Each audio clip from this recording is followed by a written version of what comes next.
지난 시간에 이어서 지난 시간에 제가 고통에 대한 말씀을 선포했죠. 승현이 사랑합니다. 그래서 고통에 왜 조이 베론이라는 여성 이야기했잖아. 네. 세 남매를 살리기 위해서 그 승합차 앞에 엎드려가지고 허리가 반절이 나가버려가지고 그 엄마가 평생 17년 동안 지금까지 17년이지 그 아이들을 위해 헌신하는 모습 봤죠? 그게 그 사람한테는 육체의 뭐예요? 가시였어요. 오늘 고린도후서 12장 7절 이 사도 바울의 이야기입니다. 어떤 계시를 받은 것이 지극히 크므로 너무 자만하지 않게 하려고, 즉 사도 바울이 하나님으로부터 받은 계시가 너무 큰 계시를 받았다 이 말이에요. 3층천까지 올라갔다 왔어요. 3층천까지. 그 정도로. 그래가지고 말로 다 못하고 나올 때 보고서 말씀을 듣고 하나님 예수님 나 만나고 말씀을 듣고 내려와서 말씀을 제대로 못할 정도로 수많은 계시를 받은 사람이에요. 그 계시가 너무 크므로 자만할까 봐서, 인간은 그러잖아요. 하나님으로부터 직접 받은 계시가 여러분한테 있다고 합시다. 여러분 각자가. 그러면 다 그 계시를 자랑을 합니다. 그게 인간의 마음이에요. 그 자만을 맞게 하고자 내 육체의 가시, 곧 이거를 뭐라고 하냐, 사탄의 사자라고 해요. 이 육체의 가시를 뭐라고 한다? 사탄의 사자를 주셨으니. 누가 줬어요? 하나님이 사도 바울의 몸에다가 사탄의 가시를 집어넣어 버렸다 이겁니다. 그렇게 주셨으니 이것은 나를 쳐서, 하나님이 육체의 가시로 나를 쳐서 너무 자만하지 않게 하려 하심이니라. 아멘을 받으시기 바랍니다. 인간의 경험 중 고통보다 더 보편적인 것이 있을까요?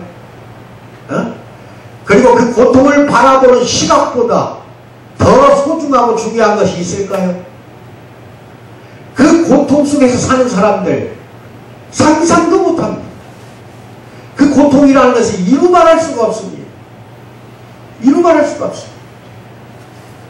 그 고통 때문에 자살하는 사람이 한두 명이 아니에요. 참, 그런데 인간은 신기해요. 고통보다 더 무서운 것이 있어요. 그게 인간의 육체에 나타나는 건데, 그 증세가 뭔지 아시는 분? 사실은 고통보다 더 무서운 게 있어요. 더 무서운 게. 몰라요? 사탄의 욕. 아니, 인간에 나타나는 육체의 증세. 가려움증이에요. 가려움증이 제일 큰 증세. 가려우면 못 참아요. 고통은 다소 참을 수 있잖아. 그런데 가려움증은 흔하게 나타나는 증세가 아니잖아요. 각 가정의 가려움증은. 근데 고통은 각 가정마다 육체의 가시가 다 있다 이 말입니다. 없는 사람만 손 들어봐요. 아마 이 젊은 10대나 없을 거예요. 벌써 5, 60대 넘어가면은 여러분이나 내 몸은 다 병공장이라고 나는 믿어요. 한 가지 내지 10가지 병을 다 짊어지고 지금 살아가고 있잖아요. 그게 육체의 가시란 말입니다. 아시겠어요? 사도 바울에게 주었던 하나님의 육체의 가시인데 그 사탄을 시켜서 그 가시를 주었다 이거예요. 오늘은 어느 미국의 그 목사님의 이야기를 합니다. 하기 전에 기도하신 여러분들의 은덕에 또 하나님의 은혜로 말미암아 제가 하루 만에 퇴원했습니다. 수요일 아침 9시쯤 지나서 밖을 나갔어요. 우체국에 편지를 붙이려고, 동네 우체국인데 한 5, 600m 돼요. 걸어갔다가 이제 편지 붙이고 오면서 이 장수 식당 있잖아요. 아래 장수 농장 식당 그 건물 뺑 돌아가면 바로 이렇게 내고진 큰 맨홀이 있어요. 근데 이게 쇠로 돼 있어요. 그리고 굉장히 반질반질 미끄러워요. 아시겠어요? 근데 저쪽 우체국 쪽에서 이제 그 장수농장을 끼고 우리 교회로 오는 길이에요. 오는 길이야. 그래서 이제 끼고 거기서 이제 그쪽에서 오면 왼쪽 끼고 돌면 끝나는 건데, 반질반질한 쇠가 맨홀인 것 같은데 하수구 구멍인지 뭔지 하여튼 얼마나 큰지 몰라 그 쇠가. 근데 그게 주차장 들어가는 입구에 있어요. 땅바닥에. 근데 한 1m, 2m 그 가기 직전에 이렇게 전화가 오는 거예요. 핸드폰이. 안 받아보면 되는데 또 그때 9시 이전부터 눈비가 같이 왔어요. 부슬부슬부슬 같이. 이해하시겠어요? 그러니까 이거 핸드폰만 안 받았으면 내가 돌아갔어요. 참 조심하거든요, 제가. 조심해요. 근데 핸드폰을 왜 받을 거예요? 그리고 땅을 안 봐버렸단 말이에요. 이게 핸드폰 받고 가다가 그냥 미끄러져가지고 철판에 언덕방아를 찢는데 찢는 순간 일어나지를 못하게 했어요. 숨을 못 쉬어. 그리고 앞에까지 다 아파요. 뒤만 아픈 게 아니라 앞에가 오히려 더 아파. 그리고 허리가 구부러져갖고 일어날 수가 없어. 숨도 못 쉬어요. 탁 막혀가. 이게 속으로 생각할 때, 아, 이 허리가 골절됐구나. 벌써 나는 느낌이 오잖아요. 그러니까 그 쇳바닥에 엉덩방울을 찌으면서 밑에서 쳐버리고 위에서 내리 눌러버려요. 하중이 있잖아. 상체 하중이. 그러니까 허리뼈 하나가 바스라져 버렸어. 이건 내가 느낌이 온다는 거예요. 키워서 왔습니다. 여기서 여기까지, 교회까지. 그러니까 유사모 빨리 오라 해가지고 위에다가 이제 셀제를 바르고 혹시나 골절 안 됐으면 셀제로 되거든요. 셀제는 뼈 부러지고 골절되는 건 이거는 병원을 빨리 가는 게 좋아요. 셀제로 안 돼요. 그래가지고는 이제 셀제를 바르고 한 10분이나 있었나. 근데 숨 못 쉬는 건 똑같아요. 앉지도 일어서지도 못하고 허리는 구부러져 있고. 그래서 이 사람 뭐 차 빨리 대라. 요 아래에서 내가 지나다니 봤던 스마트 병원 길 건너편에 있어요. 요 밑에 길 건너편에 세무서 길 건너편 그 육교가 있잖아요. 육교 건너가면 바로 있어요. 그 관절 척추 전문 병원이라 써진 거 기억이 나더라고. 멀리 가면 내가 더 힘들고 빨리 가자 우리. 가가지고 이제 진찰을 받는데 의사가 물론 좋은 사람 만나야 돼. 나무 어디 김씨네. 그래서 광산김씨라 했더니 욕자놀림이야. 그럼 우리 아버지 빨이네. 그래서 그 아저씨라고 할 테니까 내 허리 좀 잘 좀 부탁하자고. 거기서 농간이 나와 휠체어에 앉으면 병원에 가면 휠체어에 이제 갖다 주는 거예요. 못 일어나는 거죠. 아, 그런데 이런 거 검사가 왜 이렇게 많아요? 엑스레이 딱 찍더니 이거 안 되겠대. 싹 전부 검사 다시 받으래. 그래가지고 MRI, CT 다 찍어봤네. 골밀도 주사까지. 근데 입원을 해야 되니까 피검사, 소변검사까지. 가는 곳마다 옷 벗고 올라가라 내려와라. 아이고 헐수가 시작해. 끊어지게 아픈데. 검사 받는데 지쳐버렸어. 오전 내내. 수요일날. 그리고 이제 점심 먹고 수술 어제. 오늘 수술 예약이 있으니까. 그래서 내가 빨리 안 하면은 큰일 난다. 내가 이거 너무 아프다는 거 당신 알지 않냐. 그 MRI 찍어보니까 아닌 게 아니라 이 경추라고 해서 목뼈가 7개, 허리뼈가 12개, 그 밑에가 5개가 척추뼈가 있어요. 1번, 2번, 3번, 4번, 5번. 5번이 이 꼬리뼈예요. 꼬리뼈. 이 꼬리뼈부터 5, 4, 3, 2, 1 거기야. 5번째 뼈마디. 그러니까 그게 1번 척추예요. 그게 하얗게 나타나요. MRI에서. 근데 그 옆으로는 신경이, 중추신경이 하얗게 나타나는데 그 뼈가 조각나고 중추신경을 찌르지 않았던 것이 다행히 천만다행이에요. 그거 찔렀으면 저는 이제 평생 반신불수로 휠체어 타고 설교는 하라고 하나님이 할 거니까 아마 이것도 필요 없어요. 휠체어 타고 설교했어요. 심각할 뻔했어요. 그러면서 여기에다가 시멘트라고 그 사람 표현하는데 아마 인공뼈 같아. 주사로 찔러 넣어서 채우면 된대. 그리고 하루만 입원하면 되겠다 이렇게 이야기하더라고. 천만다행이지. 하루만 입원하면.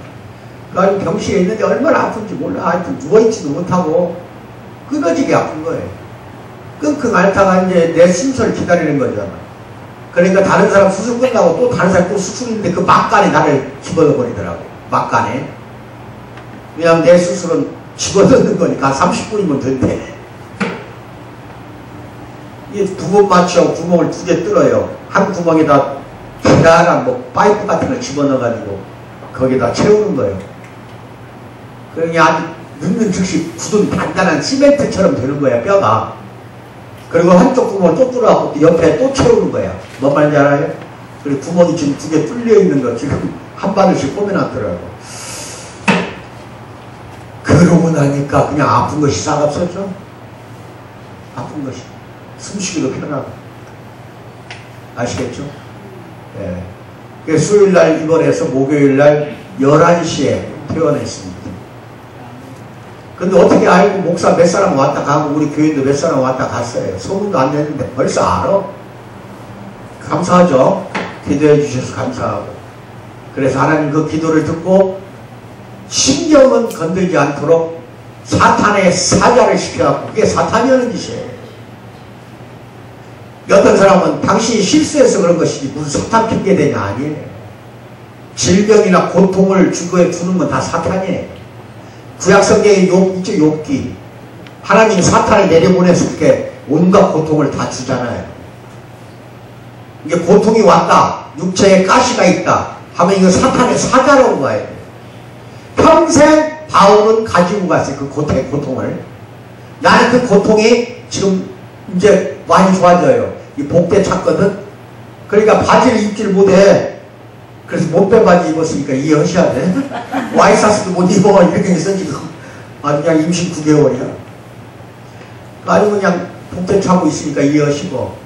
근데 중요한 거는 하나님께서 내가 거기서 감사하다는 이야기가 딱 나온 거예요. 신경을 치지 않았다는 거예요. 이것만 해도 얼마나 감사한 거예요. 반신불수 만들어주지 않았다는 거. 그러면서 나한테 정신 차리게 하라는 영적인 각성이 딱 들더라고. 이게 뭐냐? 여러분 잘 배우세요. 따라서세요. 땅을 보고 걸어가라. 시작. 땅을 보고 걸어가라. 땅만 보고 갔으면 아무 이상 없었어요. 우리나라 사람들은요, 옛날 유교적인 사상이 있어요. 정신이 있어요. 유교. 우리 어렸을 때 뭐라고 하는 줄 알아요? 군전은 대로행. 아, 그냥 큰 길로만 가래. 내 큰 길로만 가다가 그냥 군 보고 하늘 쳐다보고 가래. 하늘만 바라보고 가다가 전봇대에 몇 번을 부딪혔어.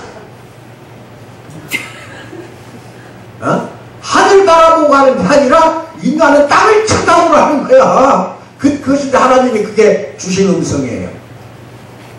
명중아, 명중아, 너 목사 시켜놓으니까 하늘에서 내가 내 백성의 자녀를 내려다보듯이 그렇게 내려다보라고 했는데 왜 땅 쳐다보면서 내 맡긴 양떼들을 바라보고 양떼들을 키우라고 했는데 왜 땅을 안 쳐다봤냐. 왜 하늘만 쳐다봤냐 이거예요.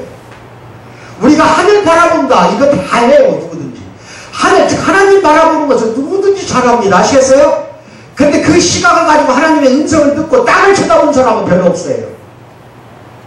인간의 고통이나 통증을 바라보고 동정을 하고 연민하고 긍휼을 아끼지 않는 사람들, 이런 사람들 주변에서 찾아보기 힘들어요. 맞아요, 안 맞아요? 그렇죠? 예. 사랑하는 성도예요. 땅 보고 갑시다. 뭐라고? 땅 보고 갑시다. 예, 그러면 넘어질 일도 없어. 땅 보고 가서 넘어질 일이 없잖아. 핸드폰 받으려면 고개 쳐들이 할 거 아니야. 고개 쳐들다가 미끄러진 거 아니야. 하나님은 그 음성을 주더라고. 근데 이 미국의 이제 목사의 이야기입니다. 이렇게 사탄의 사자가 있어요. 다. 다행스러운 거 하나의 여담입니다. 보험은 좀 들어놓으셔요. 하루 딱 자고 났더니 300만 원 나와. 무슨 놈. 여기다가 뭐 집어넣는 것이 200만 원이 넘어요. 그리고 이제 검사 비용, 입원 비용, 주사 비용. 근데 그게 만약 없는 사람 같으면 서로 많이 겪었더라고. 근데 갑자기 뭐 형님이 있어. 이제 저 유사부가 나를 40대 초반부터 삼성화재에다 보험을 6만 원씩 들었더라고. 6만 9천 원? 6만 9천 원이요? 그걸 20년간 넣은 거예요. 단 한 달도 안 빼먹고 들어놨더라고. 그러니까 실비 전액이 나왔어요. 다행히. 큰 돈은 아니지만 그래도 300만 원이면 어디야 지금.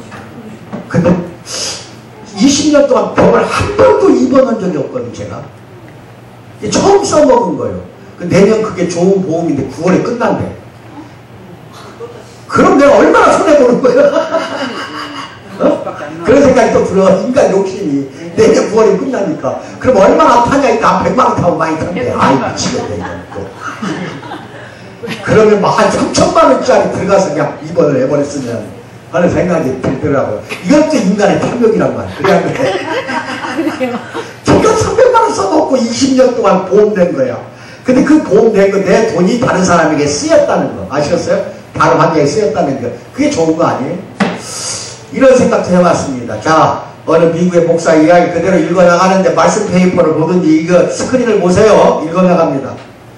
이분도 평생 목사라면서 육체의 가시를 하나님이 준 거예요. 나는 27살이라는 젊은 나이에 뇌졸중, 중풍이라는 증상을 경험했다. 이것은 내 영혼을 흔드는 두려운 발작 증세들 중 하나였다. 또 하나 증세가 있다는 거야. 이것 말고도. 갑자기 중풍이 온 거야. 갑자기. 어느 주일 아침 설교하기 위해 강당을 올라가기 직전에 일어난 일이었다. 나는 대단한 설교자는 아니었다. 내 인생을 포함해서 다른 사람들의 인생을 놀랍게 변화시키는 예수님의 능력을 체험한 젊은 목사일 뿐이었다. 그런데 애리조나주에 위치한 어느 작은 교회가 문을 닫기 위해 다들 위기에 처했을 때 40명 남짓한 교인들이 마지막 재정으로 나를 담임 목사로 초빙했다. 나는 오직 하나님의 좋은 소식을 전하고 하나님의 백성을 사랑하겠다는 계획만으로 그곳에 갔다. 그러자 하나님께서 사람들을 교회로 인도해 주셨고 1년 뒤에 성도 숫자가 120명으로 늘어나는 기적이 일어났다. 우리에게는 1억 2천만 명과도 같았다. 엄청난 군중이 작은 예배당을 가득 채우고 있는 듯 했다. 여기까지는 얼마나 좋았어. 40명이 불과 얼마 안 되게 120명으로 하나님이 부흥시켜줬잖아. 그러니까 아주 만족하고 있었는데 여기에서 이제 가시가 오는 거예요. 2009년 12월 어느 날 아침이었다. 말씀을 전하러 올라가기 전에 친구처럼 가까이 지내는 교인 몇 명과 모여 기도를 하던 도중에 오른손 손가락에서부터 얼굴과 혀 쪽에 마비가 오는 느낌이 들었다. 오른손 손가락과 얼굴과 혀, 그 오른쪽이죠. 그럼 왼쪽이 마비가 오고 왼쪽이 죽은 거야. 중풍은 왼쪽이 뇌가 죽으면 오른쪽이 마비가 되는 거고 오른쪽 뇌가 죽으면 왼쪽이 마비가 되는 거예요. 양쪽 왼쪽 오른쪽 뇌가 다 같이 죽어버리면 전신불수가 되는 거예요. 아시겠어요? 그거 잘 알아야 돼. 그래가지고 그러더니 무지개 빛깔의 작은 점들이 눈앞을 빙빙 돌며 민들레 홀씨처럼 둥둥 떠다녔다. 내가 그들에게 말했다. 나를 위해 기도해 주세요. 그리고 우리는 함께 기도했다. 건강에 대한 두려움이 마음을 산란하게 했다. 나는 가장 깊숙한 나의 속마음을 하나님께 보여드렸다. 그리고 10년 동안 이적을 행하시는, 이적이라고 해서 기적이라고 해도 돼요. 행하시는 하나님을 목격하며 그 키운 믿음을 굳게 붙잡았다. 주님이 산을 옮기시고 죽은 자를 일으키실 수 있다는 것을 제가 압니다. 주님의 백성들에게 주님의 마음을 전할 수 있도록 이 부족한 종에게 주의 능력을 허락해 주셔서, 이게 뭐예요? 이 병을 이기게 해달라는 거거든. 믿음으로 기도했다. 그런 다음 믿음으로 강단 위에 올라가 확신을 가지고 설교하기 시작했다. 이것 무식해서 그래요. 이 증세가 왔을 때는 중풍 초기거든. 떨어졌던 중풍이 이미 시작된 거야. 빨리 병원으로 갔어야 돼. 근데 그것을 이기게 해달라. 주님은 산도 옮기지 않냐. 그 믿음으로 내가 강단에 올라가서 설교하도록 해달라. 이제 목사니까 사명감 때문에 병원을 안 간 거지. 그런 다음 믿음으로 강단에 올라가 확신을 가지고 설교하기 시작했다. 나는 하나님께서 나를 버리지 않으시리라는 것을 알고 있었다. 나는 평소보다 더 충실하게 설교 원고를 읽으며 팔과 얼굴에서 느껴지는 마비 증세를 없애기 위해 그리고 눈앞에서 맴도는 그 빛의 파편들 너머로 사람들의 얼굴을 주시하기 위해 노력했다. 내가 뭘 잘못 말했나? 또 이렇게 생각하는 거예요. 그때 비로소 나는 내가 억울하게 말하고 있다는 사실을 깨달았다. 마치 술 취한 사람이 말하는 것처럼 모호한 말들이 일관성 없게 흘러나왔다. 느리게 움직이는 혀로 내뱉은 말들은 영어가 아니었다. 제대로 기능하지 못한 고장난 정신에서 나온 말들이었다. 교인 한 분이 강단 위로 올라오더니 나를 부축해 주었고 몇몇 분이 서둘러서 나를 응급실로 이제 데려간 거야. 뭔 말인지 알죠? 설교를 했는데 이 말이 제대로 나오질 않는 거예요. 나는 고통으로 몸부림쳤다. 내 몸 오른쪽 여기저기서 시작된 마비 증세가 절반 이상 퍼져가며 몸이 타들어가듯이 얼얼했다. 통증이 심해지자 머리통이 죄어오는 것처럼 아팠다. 나는 내 이름조차 기억하지 못하는 최악의 상황을 맞이했다. 한 개의 단어도 말하지 못했다. 그러나 더 두려웠던 것은 한 단어도 생각해내지 못했다는 사실이다. 얼마나 두려워. 생각이 안 나는 거예요. 자기 이름도. 실제로 어떤 단어도 발음하지 못하게 되자 나는 두려움에 숨을 쉴 수 없었다. 이렇게 말도 할 수 없으면 어떡하지? 이런 통증 속에 갇혀버린다면 어떡하지? 다음날 나는 마비 상태에서 벗어났다. 그렇게 되기까지 과정은 느렸고 몽롱했지만 다시 말할 수 있게 되었다. 마비 상태에 갇히지 않았다. 감사하게도 지금도 여전히 그렇다. 그러나 이것이 나의 연약함이다. 그게 마비는 풀렸어요. 병원에 입원해가지고 다행히 고쳤다 이 말이야. 예측할 수 없는 뇌졸중 발작이 갑작스럽게 일어나면 나는 고통 가운데 무력해진다. 그 사건은 사도 바울이 말한 것처럼 내 육체의 가시이다. 육체의 가시가 하나님이 준 거예요. 나는 해마다 몇 번씩 그런 사건에 부닥친다.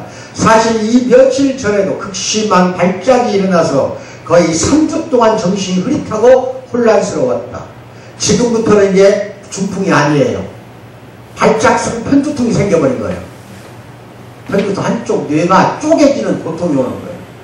신경과 전문의는 나의 증세를 반측 마비성 편두통이라고 진단했다. 그중 일부에서만 나타나는 희귀한 마비성 두뇌 발작이라고 설명했다. 반신불수를 일으키는 그 편두통에 대해 의사들은 심신을 약화시키는 가장 위험한 편두통이라고 말했다. 아주 희귀한 편두통을 갖고 있는 거예요. 가장 위험한 거예요.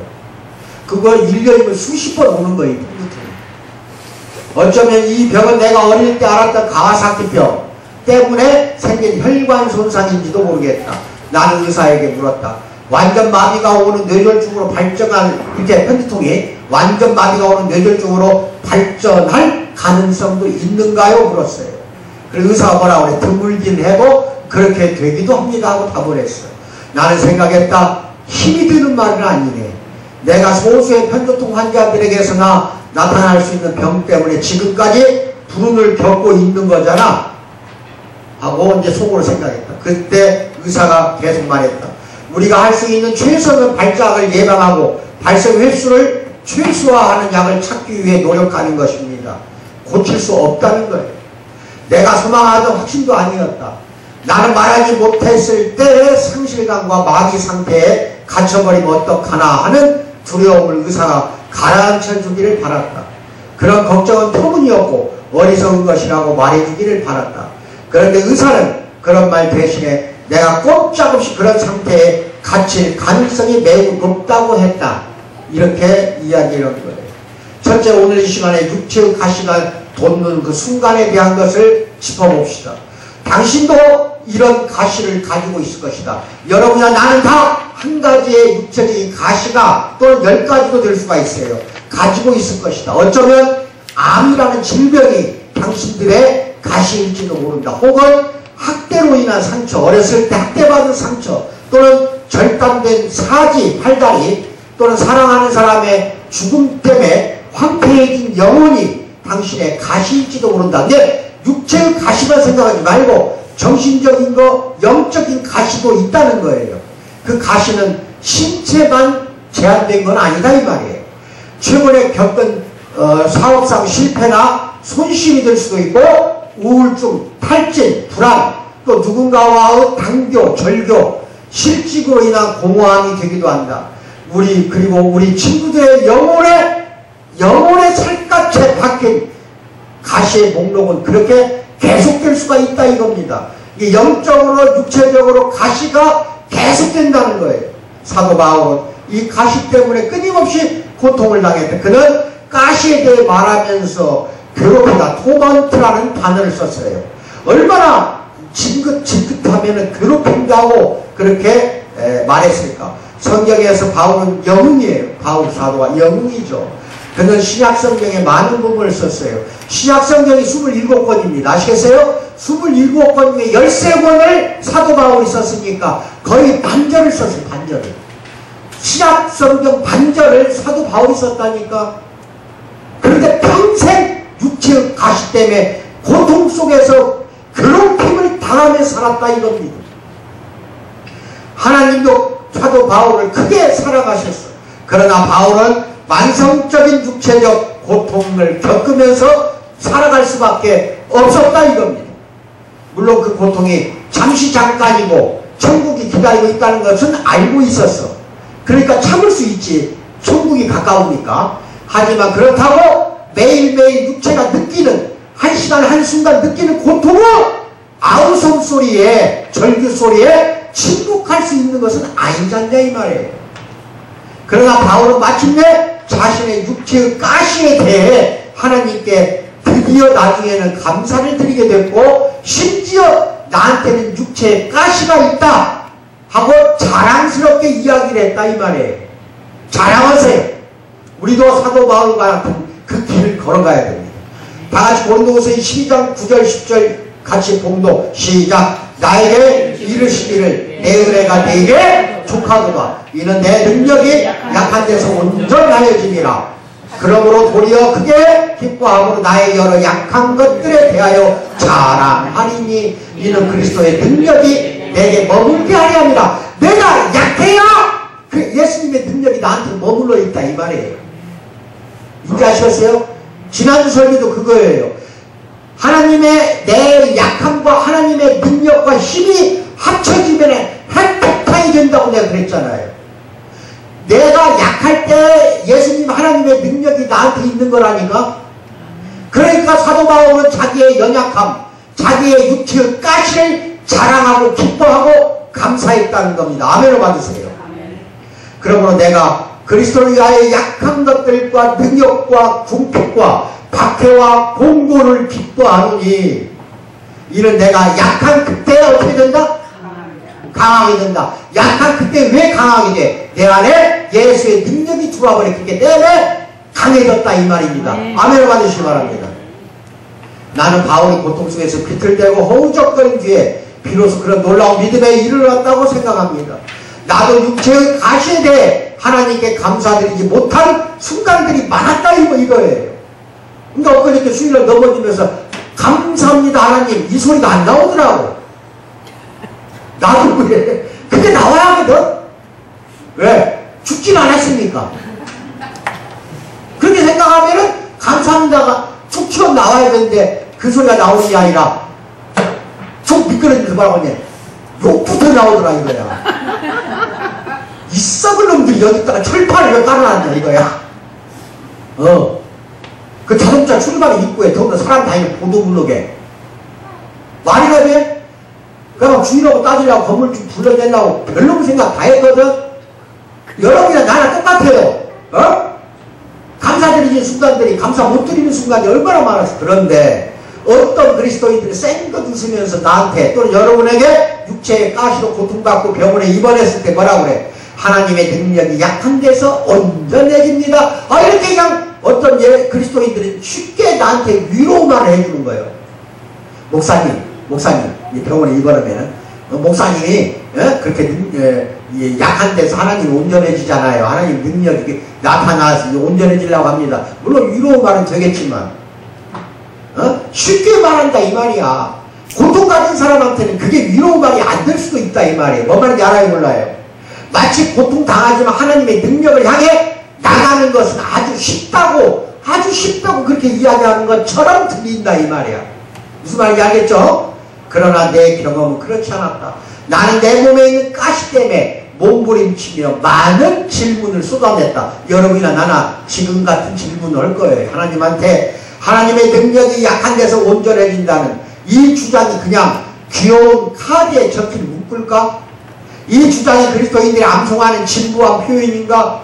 내가 연약할 때 실생활에서 하나님의 능력을 발견하는 다른 실제적인 방법은 없을까? 이렇게 생각하는 게 여러분과 나의 다 같은 심정이라고 나는 믿어요. 바울이 가시의 의미로 사용한 헬라어는 고대 문학에서 종종 말하는 말뚝, 스테이크, 막대기, 스티크 이걸로 번역되었다. 즉 말뚝이나 막대기를 말하는 거예요. 사도 바울이 말한 육체의 가시는 겸손할 때 사용된 용어야. 가시가 아니라 말뚝을 박아놨다 이 말이에요. 얼마나 큰 고통이야 그러면은. 쪼만한 가시가 발바닥이나 손가락에 박혔다고 생각하면 얼마나 아파. 그것만 해도 아픈데 말뚝이나 막대기가 박혔다는 것을 가시로 표현한 거라니까. 이해하시겠어요? 예? 이것은 바울이 발에 작은 가시가 박힌 채 평생 돌아다녔다는 뜻이 아니다. 못이 빗장 뼈 살처럼 연약한 피부를 뚫고 관통하는 것 같이 자신의 행복과 생계를 위협하는 끔찍한 고통을 매일 참으면서 살아갔다는 뜻이야. 끔찍한 고통을 타는 매일매일 순간순간마다 계속 24시간 고통 속에 살았다는 거예요. 그런데 이게 성경에 사도 바울이 하나님께 3번이나 간구하면서 육체의 가시를 없애달라고 하니까 하나님이 내 은혜가 너에게 족하다. 너는 자만할 줄 모르니까 그렇게 약해져라 해서 가시를 박은 거였다 이 말이야. 그런데 그 가시가 보통 가시가 아니었다는 거예요. 말뚝으로 박아버리는 가시였다. 발바닥에 조그마한 가시가 박혀도 아픈데 걸어다닐 수 있어? 그런 가시가 아니라 말뚝으로 갈비뼈를 뚫어버렸다는 소리야. 그런데 이게 성경에는 무슨 질병인지 사도 바울이 고백하진 않아요. 그러니까 신학자들이 안질에 걸렸다, 눈이 안 좋다, 또는 어디 몸이 안 좋다 추측만 하는 것 뿐이에요. 자신의 행복과 생계를 위협하는 그런 고통이었다는 겁니다. 바울은 자신을 가리켜 끔찍한 고통에 찔린 사람이라고 묘사를 하고 있습니다. 공감합니까? 이처럼 우리는 인생의 어느 시점에 여러분이나 나한테 또다시 고통이라는 달갑지 않은 동반자가 나타나서 계속 같이 길을 걸어가야 할지 모릅니다. 그렇죠? 그걸 생각해서라도 오늘 이 말씀을 잘 듣기 바랍니다. 미국의 목사의 말입니다. 나 역시 뇌졸중 발작이 일어났을 때 8시간에서 20시간가량 고통스러운 최악의 순간을 견뎌야 했다. 그때 나는 의사가 처방해준 알약들을 입에 털어넣고 절반은 마비된 식도로 약을 넘기기 위해 물을 마셨는데 이게 넘어갈까 잘? 식도도 반절은 마비가 됐는데 그러나 입도 이미 반 정도는 마비되었기 때문에 물이 줄줄 흘렀다. 이어폰을 귀에 꽂고 내가 아는 음악 중에 마음을 진정시켜주는 것들을 골라 들었고 그런 다음 나는 누웠다. 말하는 능력이 그것을 움켜잡으려는 내 정신을 피해서 달아나면 나의 속사람은 하나님께 매달리기 위해 온 힘을 다했다. 또 하나님은 선하시고 나를 위한 선한 계획을 갖고 계신다는 것을 굳게 믿고 의지하려고 했다 이 말이에요. 그러나 이것은 말같이 쉽질 않아요. 육체의 가시가 돋는 고통의 순간이 찾아오면 보통 이런 의문이 들어요. 하나님이 선하시고 선한 계획을 갖고 계신다면 왜 내가 이런 고통을 당해야 하는가? 응당 이렇게 질문을 하게 된다 이 말입니다. 바울도 같은 질문을 했어요. 왜 이런 일이 나에게 일어날까? 이런 일이 이 고통이 도대체 어디에서 오는 것일까? 이런 질문을 바울도 했다는 거예요. 바울이 고린도 교회 신자들에게 보낸 편지를 보면 그가 이런 질문을 했다는 것을 알 수 있습니다. 고린도 후서에서 그는 사탄이 가시의 고통을 보냈다고 12장 7절에서 이야기하고 있습니다. 사탄은 바울의 고통이 일어나게 한 요인이자 그의 고통이 비롯된 장소였다는 거예요. 사탄이 고통의 가시를 준 걸 하나님이 허락한 거예요. 그 가시 줘봐라 하고 하나님이 허락한 이유는 그게 바울을 위해서 좋은 것이고 첫째, 두 번째 바울의 가시를 줘야 바울이 겸손해질 거고 셋째, 바울이 그렇게 연약하고 겸손해졌을 때 하나님의 능력이 바울을 통해서 서아시아 유럽 쪽에 널리 전파가 되기 때문에 이거예요. 이것 때문에 준 거예요. 그래서 사탄의 사자가 그렇게 평생을 가시를 쳐받고 있어도 하나님을 위해 기뻐하고 감사드린 게 바울 사도였다 이 말입니다. 바울은 하나님께 또 다른 질문을 했어요. 하나님이 개입하셔 그 고통을 없애달라고 3번이나 한 번은 끝나지 않았어요. 하나님께 구했습니다. 마침내 바울은 하나님의 대답을 들었는데 그것은 그가 원하고 기대한 대답이 아니었어. 3번을 간구할 때는 육체의 가시를 빼내달라는 거였어. 이 질병을 완치해달라는 것이었어요. 그러나 그것을 하나님은 받아주질 않았어요. 하나님께 이 땅에서 일시적으로 당하는 고통을 영원한 유익으로 바꾸신다는 믿음에 근거하여 분별력을 키워나간 게 바울사도였어요. 그렇게 했을 때 비로소 하늘의 하나님의 능력이 바울의 삶으로 들어오는 문이 열리게 되었다 이겁니다. 아멘을 받으시기 바랍니다. 그래서 바울이 수건만 덮어도 환자가 바울의 수건만 덮어놔도 살아나서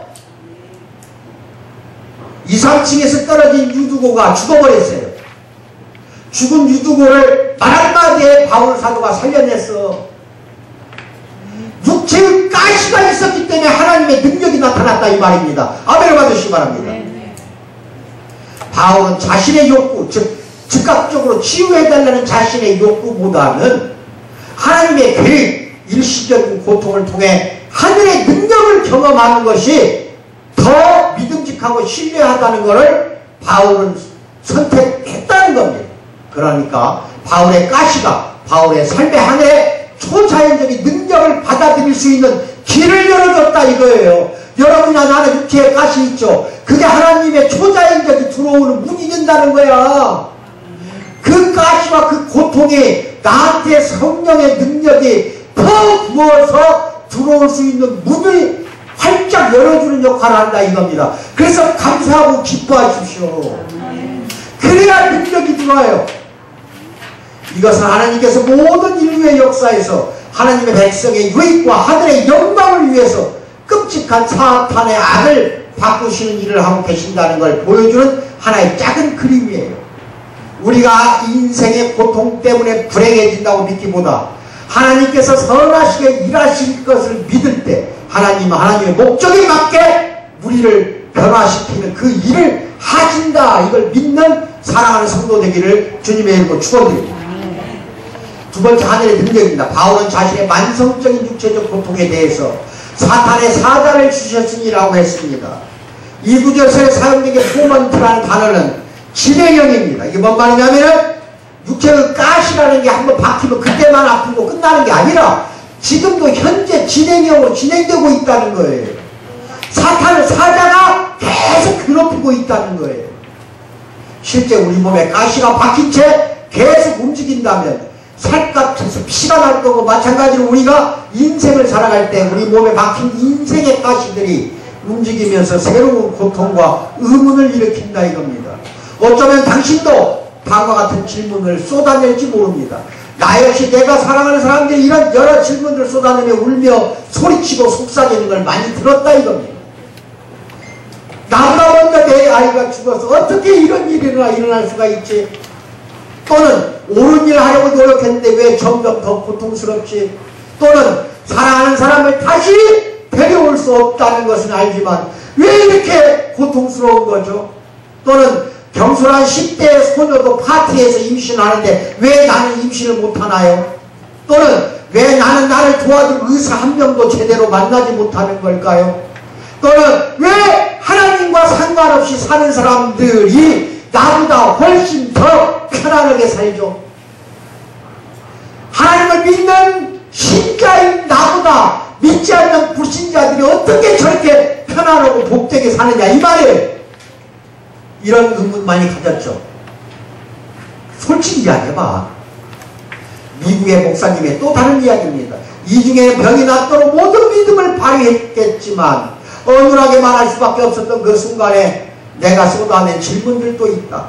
가시 막힌 나의 살갗 주위에서 점점 더 큰 핏방울들이 떨어지는 것을 보면서 나는 의문을 갖지 않을 수 없었다 이겁니다.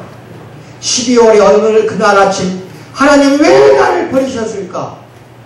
이걸 내가 갖고 올게. 왜 하나님 하필이면 오늘 아침에 철판에 미끄러 엉덩방향을 찍게 했을까? 맞아 안 맞아? 우리 홍사님 집사 왜 하필이면 나한테 하나님이 이렇게 심장병을 주실까? 우리 김영희 권사님 오빠 이 두 분을 위해서 오늘 기도합니다. 권사 암으로 여러 가지 암으로 지금 마지막 인생을 가고 있는 지금 단계에 있어요. 왜 하필이면 나한테 이렇게 평생을 하나님을 기뻐해드렸고 믿었던 그 오빠를 이렇게 죽어가게 만들까? 이런 질문 안 한다면 그게 인간이 아니라니까? 왜 믿지 않는 인간들은 건강하게 잘 살고 행복하고 돈 많고 편안하게 살면서 왜 하나님만 믿고 하나님을 기뻐하고 지금까지 살아온 나는 이렇게 참으로 비참하게 살아야 할 것인가? 우리 김영희 권사 오빠가 얼마나 신앙이 대단한지 몰라요. 그렇게 암으로 고통받는 중에도 나는 지금 빨리 하나님한테 가야 된다고. 하나님, 그렇죠? 그런 이야기 했다며. 오빠가 뭐라고? 하나님한테 가니까 나는 행복하다고? 그랬대요. 울지도 않고. 대단한 신앙심이에요. 발작이 최고조에 달했을 때 그 고통의 시간을 견딜 때에도 이런 질문을 했다 이겁니다. 이런 발작 때문에 완전 마비가 되는 것은 아닐까? 이게 겁이 더 나는 거야. 다 저신불수가 되면 어떨까? 그러면 아빠 이런 내 아이들은 어떻게 살아가지? 남편이 이런 내 아내는 또 어떻게 살아가냐 이 말이에요. 목사라서 모이는 돈도 없는데 또 이렇게 전신불수가 되면은 목사로서의 의무가 뭐야? 말씀 전파하는 거잖아. 말하는 건데 말을 못하게 만들어버리잖아. 말은 그래서 내 인생의 큰 기쁨인데 나는 정교하게 말을 다듬어내는 그 일이 즐거웠었는데 뿐만 아니라 그것이 우리 가족의 먹고 사는 생활 소득이 되는데 내가 전신불수가 되면 어떨까? 이런 불안감이 올 거라 이 말이에요. 따라서 내가 설교하지 못한다는 생각만으로도 말을 전달하는 능력뿐 아니라 생각해내는 능력마저 잃을 것 같은 조짐이 나타나면 나의 속사람 못 살 정도로 몸소리가 쳐지더라 이겁니다. 그러니까 말을 못하게 되는 나의 가시는 나를 위해 맞춤 제작된 지옥이야. 나도 그럴 것 같아.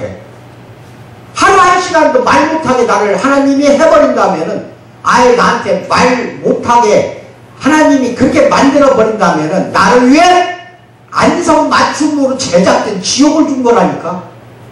지옥을 만들어서 준 거나 마찬가지다 이 말이에요. 마찬가지로 당신의 가시도 당신의 연약한 살갗을 파고들어 속사람에 영향을 끼치고 핏줄서기가 되게 만드는 질문을 하게 한 것이다. 당신의 가시 역시 당신을 위해 맞춤 제작된 지옥이라고 할 수가 있어요. 이제 아시겠어요? 하나님께는 잠잠한 순간에 당신이 느끼고 의심하는데도 불구하고 당신을 정말 사랑하신다는 확신을 주시기 위해 이 설교를 지금 하게 하신 겁니다. 당신의 고통은 하나님께서 당신을 괴롭히는 게 아니다는 겁니다. 하나님은 당신이 고통당하는 걸 보고 싶어 하질 않아요. 내가 엉덩방아를 찔 때도 아이고 하나님이 얼마나 나를 불쌍하게 생각했겠어. 원하진 않아 그걸. 따라서 당신이 하나님을 초대할 때 그분은 당신의 아픔을 지속적으로 치유하는 원천이 되어주실 것이라는 믿음을 갖고 사는 현명한 사랑하는 우리 공동체 성도 되기를 주님의 이름으로 축원드립니다. 가시 때문에 갖게 되는 느낌, 걱정, 질문 그 어느 것도 두려워할 필요 없습니다. 물론 좋은 의도로 질문했겠지만 나는 그런 고통을 이해하지 못하는 사람들의 그냥 쾌쾌하고 진부한 말보다 하나님의 인재와 하나님의 응답이 훨씬 더 위로가 된다는 사실을 매일매일 이 목사는 발견하고 있다 이겁니다. 자신의 부스러기 같은 믿음이 여러분의 부스러기 같은 돌가루 같은 부스러기 믿음이 더욱더 굳건해지도록 강구하시기 바랍니다. 그럴 때 우리 자신의 연약함 속에서 하나님의 힘을 발견하게 될 거고 하나님이 당신의 속사람에 활력을 넣어주는 걸 보게 될 겁니다. 나는 바울의 가시에 대해 연구하면서 위로와 확신을 주는 답을 얻을 수가 있었어요. 전혀 기대하지 않았고 베일로 가려졌던 그 현실은 바로 하나님께서 나의 가시에 대해 답해 주기보다 오늘 이게 설교의 핵심이에요. 하나님께서 나의 가시에 대해서 응답해 주기보다 나의 가시를 통해 하나님의 능력과 힘을 주기를 하나님이 원한다는 걸 믿기 바랍니다. 아멘을 받으세요. 여러분이나 나의 육체의 가시를 통해 하나님의 능력과 힘을 주기 원한다. 아멘. 그래서 그 가시가 필요하다는 겁니다. 나는 가시를 통해 나의 내면 깊숙한 곳에서 이전에는 존재하는지도 몰랐던 하나님의 능력을 경험하는 법을 배웠습니다. 이제 나는 반쯤마비성 발작으로 인해 혹독한 고통 속에서 이 세상의 것이 아닌 놀라운 평안을 얻게 되었다 이겁니다. 이 목사 이야기예요. 그러나 나는 이제 시작했을 뿐입니다. 나의 연약함의 그 문을 통해 내 삶에 들어오려고 기다리는 하늘의 능력이 정말 너무 많습니다. 하나님은 당신의 삶 가운데도 간절히 하나님의 능력을 전해주시기를 원하고 계시는 걸 믿기 바랍니다. 마지막으로 세 번째, 아무 고통 없이 살아갈 수 있을까요? 나는 병원 침대에서 많은 시간을 보냈습니다. 또한 병원 침대 옆에서 목회자 아빠 남편으로서도 많은 시간을 보냈어요. 그런데 병원에 가는 장례식장이나 커피숍이나 공항에 가든 그리스도인들이 계속 던지는 질문이 있어요. 예수 믿으면 더 좋은 삶을 산다는 말이 사실이라면 왜 나는 이렇게 고통스러운 건가요? 예수를 믿고 나서 내 인생이 덜 고통스러워야 하는 거 아닌가요? 가는 곳마다 다 이렇게 질문을 해요. 10명 중에 9명은 크리스찬들이 다 이런 질문을 한다니까? 예수 믿으면 더 좋은 삶을 산다는 말이 사실이라는데 왜 나만 이렇게 고통을 계속 주냐는 거예요. 많은 사람들이 마음 아파하며 솔직히 그렇게 질문합니다. 이상한 현상이 아니에요. 오늘날 영적인 대중 강사들이 문제예요. 또 영적인 대중을 강사로서 아주 목회자들이 어디 TV에 나와서 이야기하지, 라디오 이야기하지, 날방령을 치는 게 이거예요. 예수를 믿으면 안 믿는 사람보다 더 좋은 삶을 산다고. 이런 버정신학을 퍼뜨리고 있다 이거예요. 이건 기독교가 아니에요. 예수님을 믿기만 하면 그분이 지금 당장 우리의 삶을 문제없는 삶으로 만들어주실 것이라고 약속하는 그런 대중 강사들이 너무 많아요. 나는 이런 메시지가 문제없는 기독교라는 신화를 만들어내고 있다고 믿습니다. 문제가 없는 기독교 문제는 그것이 전혀 기독교가 아니라는 데 있습니다. 잘 기억하세요. 문제가 없는 기독교는 기독교가 아니에요. 그건 이단 중에 이단이에요. 그것은 사도 바울의 믿음도 아니고 바울은 육체의 가시 때문에 매일 육체적으로 고통당하면서 신약성경의 반절 이상의 책을 기록했다는 사실을 잘 기억하시기 바랍니다. 오늘날 2000년이 지나면서도 신약성경의 반절을 우리가 하나님의 말씀으로 받아들이게 만들었잖아요. 그 육체의 가시, 그것 때문에 이렇게 된 거라니까요. 그건 아셔야 돼요. 또한 문제가 없는 기독교는 기독교의 중심인 예수 그리스도의 기독교가 아닙니다. 그리스도께서는 거절, 외로움, 배신, 육체적인 고통, 조롱과 멸시, 심지어 어떤 놈은 침을 뱉고 예수의 뼈를 때렸어. 그리고 문자적인 의미 그대로 고문까지 당하면서 예수님은 이 땅에서 살아가셨어요.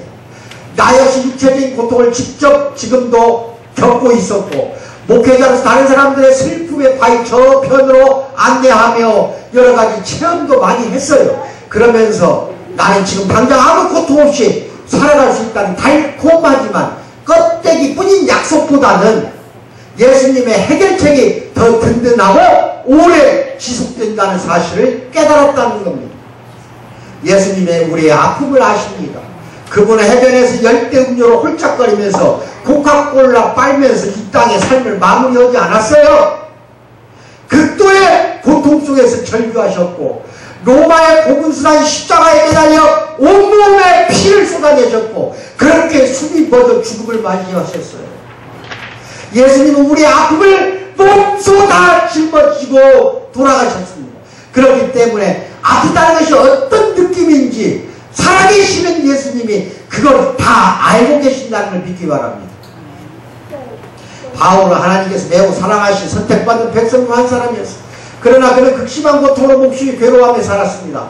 바울의 가시는 우리가 인생의 고통과 어려움을 당하는 것이 하나님께서 우리에게 화가 나셨다거나 우리를 불만스럽게 또는 징벌로 여기는 게 아니라고 격려해주고 있습니다.